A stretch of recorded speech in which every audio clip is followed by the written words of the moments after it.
welcome to Real Conversations, where we cover a wide range of topics. I'm your host, TMac, and my co-host, John. John, how are you? Good, TMac. Thanks yourself. I'm fantastic. And today we've got a great guest. He's a veteran of the corporate world. He's going to give us his insights on the corporate world as it is today. So we welcome Luigi to Real Conversations. How you going, Luigi? Yeah, thanks, T-Mac. Thanks. Yeah. Hi, John. Hi, Luigi. Thanks for joining us. We are. This is our first ever podcast, I guess. So it's pretty special, Luigi. So thanks for joining. So yeah. But I feel privileged, guys. Thank you. Oh, thank you. Lots of thanks. But Luigi, can you give us your corporate career rundown, perhaps, just to see where you've come from in your corporate career? Just an overview. Sure. Just even before I got into my corporate life, I went through La Trobe Uni. So I ended up doing a degree, and I majored in a computing, and that enabled me to actually, as part of the corporate world, actually coming on site to unis to interview prospective graduates to start. A number of corporates came on site, and I ended up attending a few different interviews with them, and I ended up picking the big Telstra, as my choice of employment, and it was subject to me obviously finishing my degree, because they came out roughly mid-year and did their graduate campaigns. So there were accounting firms, there were other like Ernst & Young came out, Price Waterhouse, Telstra, there were state government organisations too that came out to, and the power companies. So, but I ended up liking what I heard about Telstra, and I said, if I'm successful, I'd like to join you guys. So I did. So I started as a graduate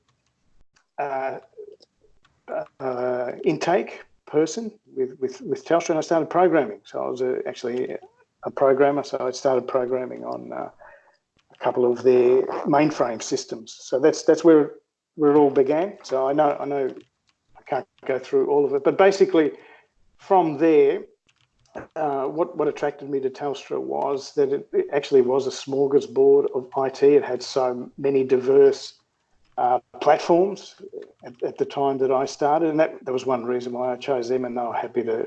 I'm glad they picked me as one of the intake. So I started off as a programmer, but then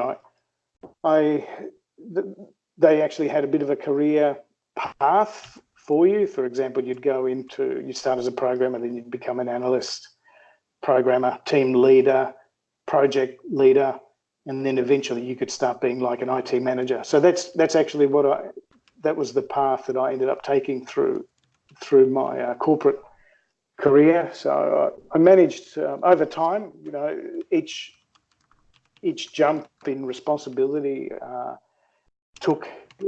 Sometimes it could be relatively quick. It could be within a year. Other times, depending on the level that you were trying to aspire to, it could have taken 2 years.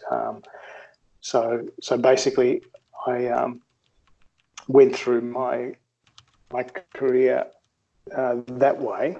I was going to ask you, Luigi, in terms of right now, I've ran a few trainee programs myself in past corporate lives, and it was very, very competitive. We could only take about 12 trainees or graduates, if you want to call them, and they had to have a wide range of skills. They had to come ready, kind of hit the ground running type of thing. Was that like it was back then? Like, are we talking in the 90s or the 80s type of thing? Yeah, it was the 90s that this all happened for me. So it was competitive. Like, they looked at obviously how I was doing academically, but also the course that I did. They'd taken previous graduates from La Trobe Uni, and they were happy with how they could actually, with the course curriculum itself, it actually prepared the graduates well for when they started their corporate career. So in a way, in a way, the uni had done quite a bit of work already in preparing us. And then they had other types of tests. They wanted to see whether I could work well within a team, whether I was a good communicator, whether so they look at your academic results. Obviously, if you're failing all the time and not doing well, they're not going to pick you up. So academically, I was good enough. I wasn't brilliant, but I was okay. So yeah, it was competitive, and they did like what the course that as a base of preparation, but also then they looked at my interpersonal skills and other skills and ability to teamwork too. They actually asked for examples of where I was involved in teaming and, you know, what difficulties I faced with team members, etc. So it was a pretty comprehensive interview. Actually, it was already back then. It was I think it was pretty tough. Did they have a lot of training for you? Like where I've been a manager and have got new guys coming in, there hasn't been a lot of time to do some training. Like it's been very hard to do the training because you got to run the operations of the environment, and you know the people usually come in, they would have to hit the ground running and have to learn a little bit, but not like from ground up. Did they accommodate trainees or graduates where they needed to be trained? Or absolutely, TMac. What happened was, one of the selling points was actually the Telstra training campaign at that period. So they definitely said, look, if we're going to put you on IBM mainframe, for example, we will give you the necessary operating system training. And they did. Like I ended up going like on a 2-week course shortly after my me joining. So they followed up. There's like a follow-up level of training. So the initial one was like an introductory, then there would be advanced, and then you could over time, if you were still in the same area, you could actually then go through expert. So actually the training then when I went through was excellent, and it was a selling point to actually join Telstra. So you could develop for the graduates. yourself. It was absolutely. Absolutely. Yeah. That sounds very good, actually. I had another question just in regards of the selling points of Telstra back then. You mentioned that, you were interested in actually joining them. You know, you liked what you heard about them as a company. So I'm just curious to hear what was said about Telstra back then. Oh, highly regarded. Probably because it had a monopoly. There was no Optus at that time when I started. And the likes of TPG and all the competition hadn't started, so it was pretty much still a government organisation. It was pre-privatisation, so Right. it was just a good ground. Basically, graduates saw it and had heard that it was a good base to actually if you didn't want to stay with Telstra and you wanted to go to work for another organisation in computing or IT, it actually gave you one of the best footings to then go to another organisation because of the training and the skills that they gave you along the way. So it had a good, at that time, in terms of IT, it had very, very good recognition as a customer service organisation. Well, I wasn't close enough. So it was that, basically the IT company, the IT company in Australia at the time, I suppose. I reckon that's pretty safe to say. Yeah, it was. As far as the jobs were concerned, anyway. Yeah, I think so. I think it was a big recruiting. They were big recruiters too, but still selective. But yeah, it was. The other options were the banks and the accounting firms. They also came to, as I mentioned before. I don't think I mentioned the banks, but the banks came out as well. You had Commonwealth Bank, National Australia Bank. So those were good industries to get into as well at the time, were they? They were. They definitely were, and I just think Telstra, for me, just were offering just a little bit more of diversity of IT in terms of what they had. They had mainframe, mid-range, desktop, network applications. They had a bit of everything. So Whereas some of the smaller, and because it was so big, you know, Yeah. it had the whole country connected at that time. Sorry, it sounds like it was quite a supportive environment, training, a lot of like a real employees kind of market. Whereas what I'm seeing these days, it's kind of the opposite. I think it's more of an employers market. How have you seen the industry change through? So you've got like a 20 year roughly or more, 20 plus years. 20 plus years experience in IT and so forth. How have you seen it change from being what you described, like very supportive and like a great career path? And what's your view on the industry now? Yeah, no, it's a good question, TMac. What happened? What I observed over time, and Telstra did change too. Once it became Telstra Corporation, I did notice that it changed the way it actually treated its people. The onus, when I started, and for a number of years after that, actually your managers and your team leaders, through your reporting structure, they actually had a training plan set out for you. So they mapped it out. They said, look, this is what we want you to do, and you know, if you continue to stay in our team, this is what we offer. What's changed over time is that it's up to the individual to actually come up with what they want to train in. You know, if you want to be skilled in network technology, you've got to actually find the courses yourself, and then get permission, if you like, from your manager to do it. And if it's aligned to the work area, there'll be an opportunity to actually get that training approved. But if it's outside of the immediate function of your area, there's no hope. So it changed from the point of view is that even if you come up with training to improve yourself, there are still restrictions on what your immediate management will approve. Whereas I think, sorry. Yep. No, go on. Say, in the last few years, so at the start of your career, you're talking about like the 90s, very supportive, lots of training, lots of good career path. Now with here, it sounds like it's kind of it's more the locus of control is more on the individual, and even then you may not get the training. But then how do they reconcile that you need to? Right. How can they, if they say that, and they don't allow you to get the training, how do they expect you to do certain functions of the role? They'll give you the minimal training to perform the functions of the role. But if you wanted to extend yourself, just say you were a team leader and you wanted to do management skills training, or if you wanted to do management development, your immediate manager may not approve it because they'll say, well, it's not your current role. They may approve it if they allow training for career progression. And sometimes, and I noticed actually the budgets for training have been slashed more over years. That's the other thing that definitely I faced as I wanted more training. Yeah, corporations are trying to save money.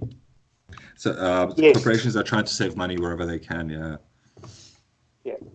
So I definitely faced that. So if they didn't have the excuse of look, it's not aligned to your function, they'll say, look, we have to wait till next year because of we've run out of training budget this year. So definitely I noticed a big change in the amount of training investment.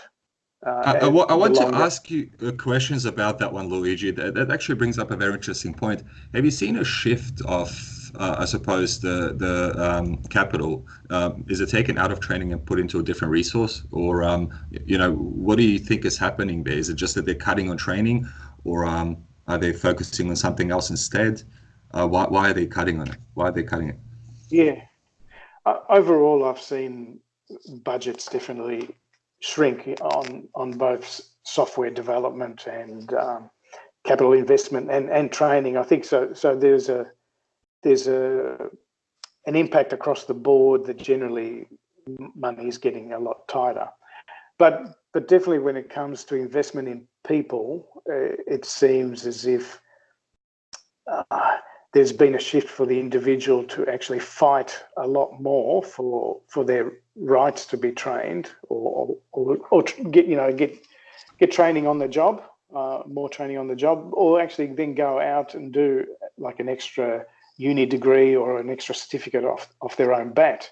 Even approved study leave, I just noticed over time it would be less encouraged and less approved. It just got harder. Seems weird, but what I observed was that the company definitely seemed to invest less in training in the individuals. They then tended to buy or try to get stuff, those skills ready from the market at a cheaper price, even. So right. So they'd either try to hire a new graduate or specialist and bring them in because they were already trained, rather than sometimes investing in the people that were already there. So it didn't happen across the board, but I did see examples of it. Luigi, when you talk about like cheaper price, what do you mean there? So rather than invest in Luigi to learn a new Microsoft product, they wanted Luigi to keep doing his operation management job. He didn't want him then to all of a sudden get necessarily another skill. So that they'd bring in, and sometimes they'd bring in a contractor or a junior permanent that was a specialist in that area. So it's just they wanted in some operational roles, they just wanted to keep stability of workforce, but not necessarily encourage development and that people move on quickly. When you say cheaper, like I think you're right there. But when you say cheaper, are you saying the people coming in are cheaper, like the newer people with the skills already? That's right. They would start. Or some of the skills, like they wouldn't have all of the skills that I had, for example, but they'd have specialist skills that I didn't have. Right. So they would buy them in to perform a certain new requirement, to satisfy a new requirement, and they would get it at a cheaper price because for example, some of the longer term resources that remained in the company, they would over the years, if they got promoted, they'd get quite a reasonable salary. It'd be probably above average. But if you bring in someone brand new, you can start at the base level or like a bottom of the range. So they would get certain functions at a cheaper price. So the cost of labour would be less. So some of it became financial. Makes sense. Right? Instead of training the permanents, you're saying that they would tend to just park the permanents over there. Don't worry about the training so much for the permanents. Bring in a new resource, I guess, who's got the X skill that you're looking for, and therefore he would just chug along. And maybe he's getting paid less. Is that sort of what you think, or because he's more a junior, but he's got that particular skill? Yeah, because they may have just come out of uni with this brand new Microsoft tool set, whereas that Telstra were looking at to implement at some stage, whereas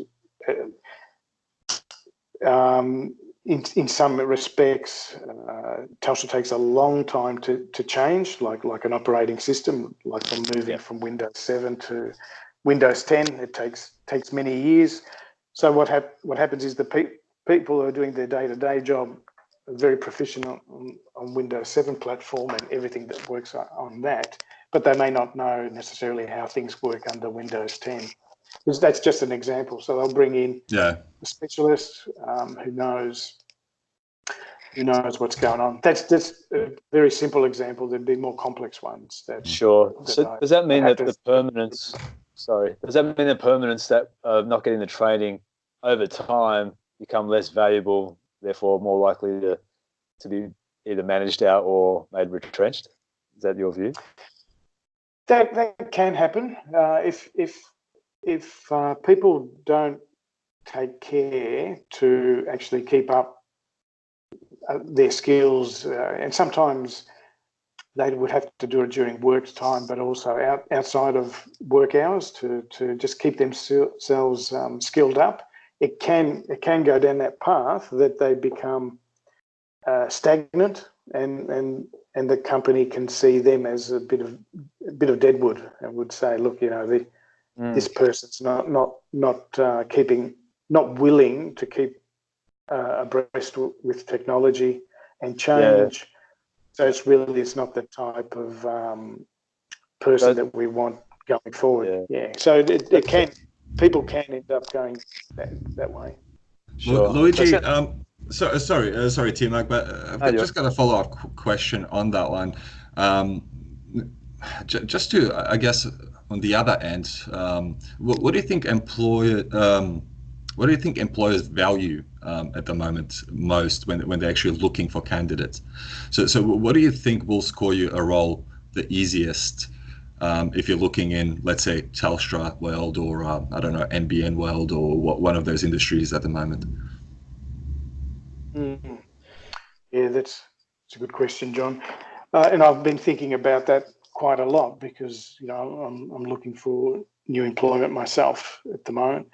What I'm experiencing is that if you actually, with their published selection criteria, if you're lacking anything there, they're very quick to actually knock you out of the selection process.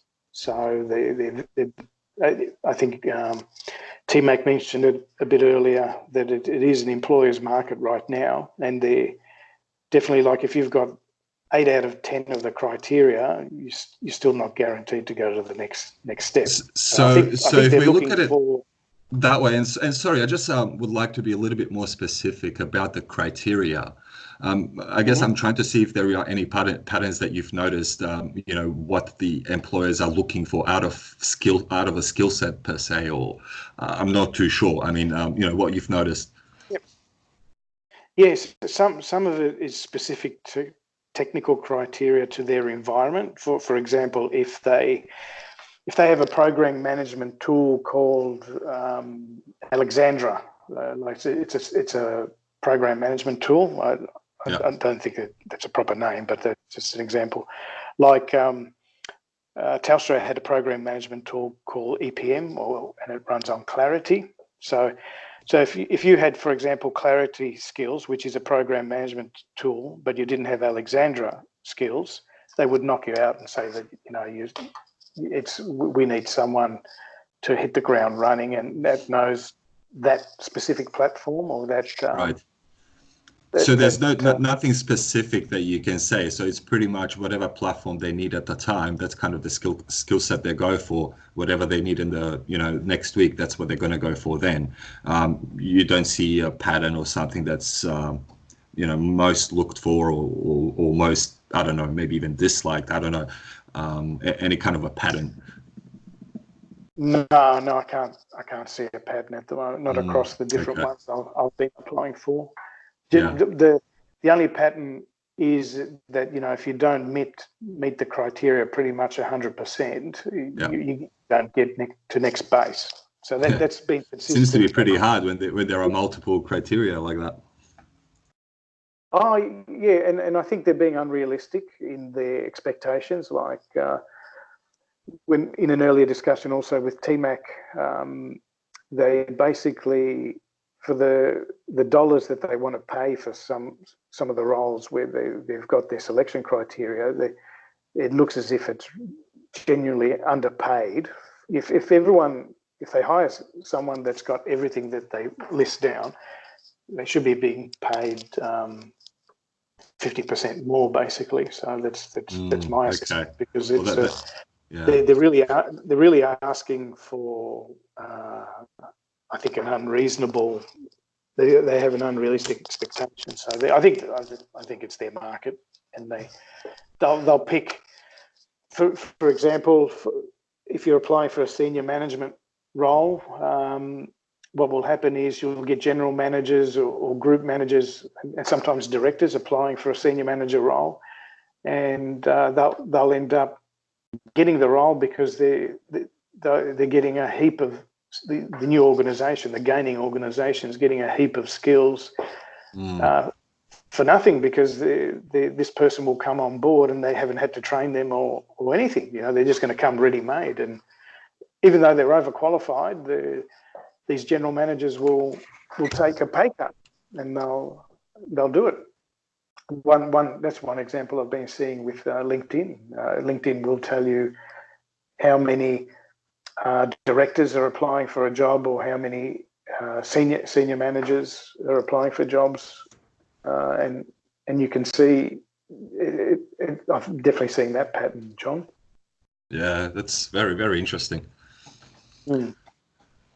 So in regards to your next sort of steps, like you said, you're looking for work and you're looking for contract, permanent, and if you had a choice, which one would you go for? Because there's pros and cons for both contract versus permanent roles. Yeah, I'd probably prefer a permanent role because of the uncertainty around contract roles, and sometimes contract role can be 3 months. And then when you've delivered the outcome under that contract, it ends not because you haven't, not because of your performance, it's because you've actually delivered the outcome they asked you to perform. And then you've got to go back to the drawing board and start again. So I've like contracting at the moment is the way I've started to try to get my next role, with a view that hopefully it could become a permanent employment over time. Like if they like my skills, and then a permanent opportunity comes up, I'd hope that they would say, look, we can do a contractor conversion. Did you notice if there's any big pay differences, let's say, from working as a contractor compared to working as a permanent as a company? How does that work? Yeah, it is definitely a pay cut if you're looking at daily rate. So when you're contracting, basically because you're uncertain of the amount of time that that you're going to be employed, the contractor rate is a little bit higher to insulate you through the course of a year. So understandable. So basically, when you cut over to a permanent after a contractor, there is a pay cut, but there is allegedly more security with a permanent role. And what would you say the ratio is? I mean, is it worth taking the pay cut over the security? Because, I mean, as you said yourself, the security as a permanent these days, doesn't seem very secure. It could change any moment depending on the skill set required. Yeah, true. I think these days it's changed a lot. Probably 10 years ago, the security of a permanent job was a lot more certain than it is today. But there's still value in being a permanent, because there's other staff benefits that you get that you can't get as a contractor. If you're working for a bank, I think you get a slightly better interest rate on your home loan. If you've got a home loan, it'll be, so there's if you work for the government, you get extra super, etc. That's right. That's right. So there are still benefits there, even if it ends up being a short-term permanent role. It's still probably, you've got a level of continuity there, and generally when you're a permanent staff member, they have to put you through like a career transition process. When you're contracting, you just finish. Sometimes you get walked off the premises, and then you've got to start doing your resume all by yourself. So when the company does exit you because of restructure or budget, they have to reduce headcount. They have to manage the staff person out either through a redundancy, even and through career transition. So there's still some benefits there. Right. Yeah. Luigi, I noticed that in a lot of job advertisements, they ask for diverse candidates. Do you think that will have an impact on your job prospects moving forward? Yeah, I think it is getting harder for if you like a middle-aged or male to get back into the market. I feel it. I don't have any data to support that that's actually a fact, but it's just sometimes when I match my skills to, and when I find out who actually ended up getting the job, I ended up scratching my head, not understanding what was the differentiator, if you like. Okay. So it does. So that's probably the data that I have. That's it's not. It's just what I've observed personally. But I think there is a tone there, unfortunately. But yeah, I don't have data to support it. It's just a bit of a gut feel. Now, I did want to ask Luigi there just a question in regards to the industry, and seeing what you've seen over the last 20 years or so, would you recommend for others to actually get into that kind of industry, or do you suggest that somebody maybe go into, I don't know, banking avenues, or I don't know, some different kind of industries where you can apply your IT knowledge? Yeah. So at the moment, yeah, definitely most of my background has been telco IT, and in hindsight, would I have done it a bit differently? There were schools of thought that you should probably change your job with a different industry every 5 years, or even around every 5 years. So, for example, I should have probably packed up and left Tastra and gone into banking and into an accounting, because what it may have changed now for me is that I guess with my career would show that I'm not just one-dimensional, if you like, mainly. Right. Even though within Telstra I've done many different jobs and performed different functions, I think employers just see the one thing, the common theme of Telstra there. So I think the industry, changing industry, but still doing IT as obviously your foundational skill, is the way. In hindsight, I probably should have tried to move around a bit more. It could be maybe every 7 years or something like that. Go into banking and then go into insurance, or go into retail, Sure. like Coles Mine, David Jones, and then you really, your career history looks very a lot more broad and across multiple different industries. So I think in hindsight, I probably would have done it a bit differently now, not knowing what I know now. Would you recommend other new trainees, graduates, to get into IT in this day and age? Oh yeah, definitely IT, definitely, absolutely. Still IT is an area that will grow. Because you've always got the areas of people needing to program robotics or anything that needs to be automated. There's still a lot of programming, and then there's all the mobile apps that are still needing to be written. So there's still a lot of IT work that happens as technology improves. So, but I think you need to go work for Amazon. You need to go work for Google. You need to go work for these different mobs as you go through your IT career, because you're going to pick up. So I think it's still a good place to go. That's still growing and changing. So you look at, even if people have got Fitbits and the fitness stuff and your smartwatches and stuff, so that's all. There's all programming behind them. There's all IT. Absolutely, yeah. Not just so we're already programming our fridges to tell us when there's not enough milk. So that's been happening. So it's still, I think, a fantastic area. It's challenging, mentally challenging. There's going to be lots of work, but yeah, I would have.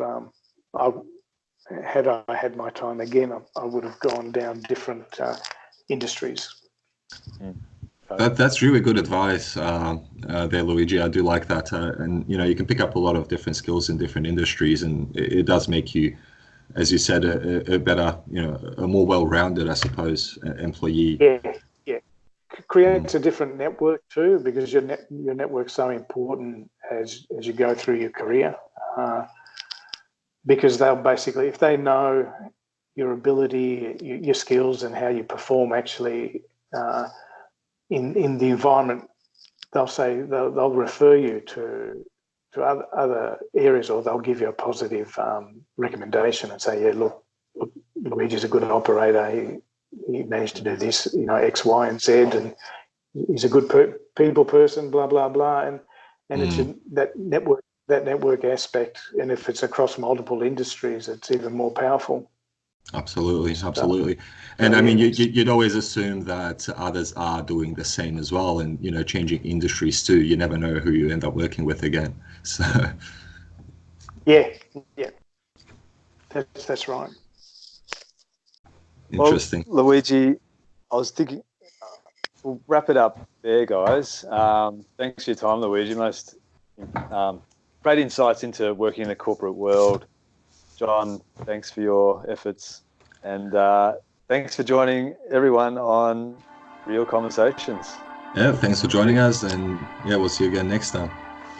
And appreciate the opportunity to share some of my experience with you guys. All right, so thanks, Luigi. Thanks, Luigi.